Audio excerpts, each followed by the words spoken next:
Let's talk a little bit about tuning the trombone and tuning the euphonium and or the tuba.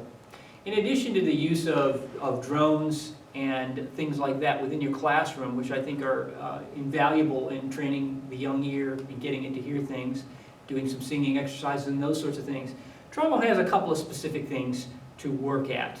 It is an instrument that can play in tune and will play in tune if the student's ear is good enough to hear what in tune is.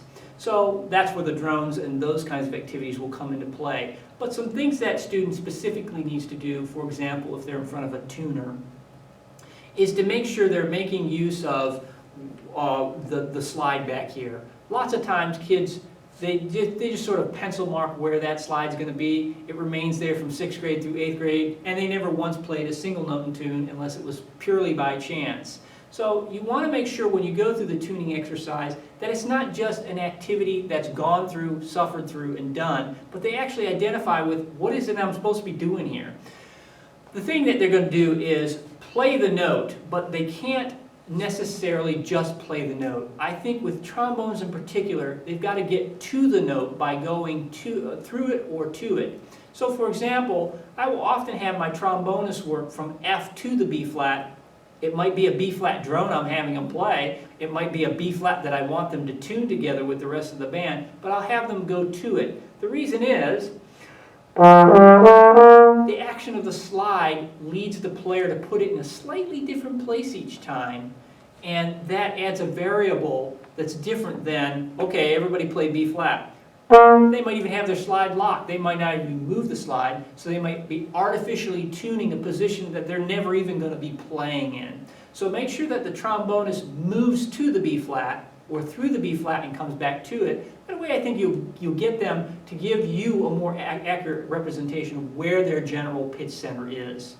Number two with trombone, as I said, once you find the general place of where their B flat is today, or their F, or whatever note it is you're going for, you're going to have to constantly stay on top of them that basically they have two tuning slides. One up here, and then this gigantic one that changes all these pitches for them. And getting them not to be married to, fourth position's always right here. That's not true. Fourth position sometimes is there, depending on the weather or who you're playing with, or how late you went to bed the night before. Everything changes pitch every time, and it's getting those trombonists to recognize A, that's a truth that they're going to have to live with, and B, they actually can do something about it, is going to help you have trombones playing more in tune. Now you might think, well, if every trombone is moving their slide around all the time, nobody's going to play in tune. Maybe, but if everybody's ear gets to where it needs to be, those same trombonists who are moving around are telling you as the band director, they're thinking about pitch and they're trying to make it perfect, and that's what they ought to do. So they need to recognize that positions change, and being aware of what notes sound like note to note is going to be very important, as well as what your note sounds like next to your neighbors, or what the trombone sections sound like against the saxophones, for example. It's making sure they recognize that pitch is not a single one-time thing done in band class. That's an always thing, and as trombonists, they should adjust and move and use that giant tuning slide to help them stay in tune as much as possible. Okay, let's talk briefly about euphonium. As a valved instrument, it's a little bit different than a trombone. It's incapable of playing perfect intonation all the time without a certain amount of expertise of embouchure and air and mouth cavity, which a professional will use. For your young euphonium players, one important thing is getting them to recognize what tuning slides do what. Now on most euphoniums, beginner baritones, beginning tubas included, there will be at least 4 slides, if not 5. I'm playing a 4-valve euphonium here, so there's 5 slides on it.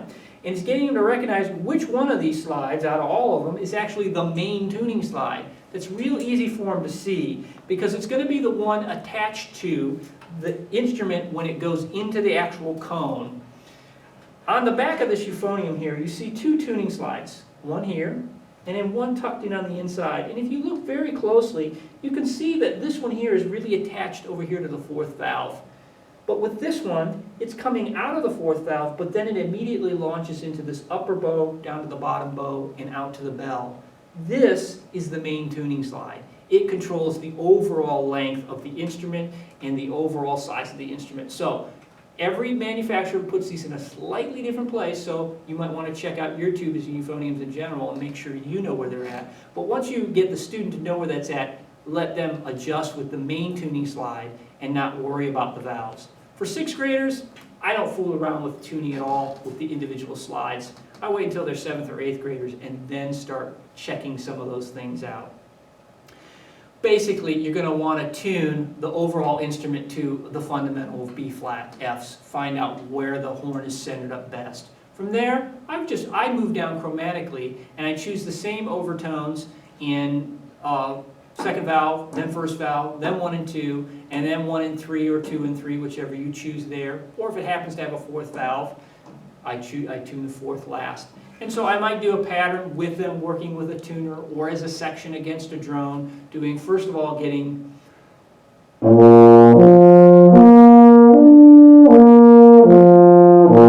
those notes in tune with the tuner or with a drone. And then I simply move that down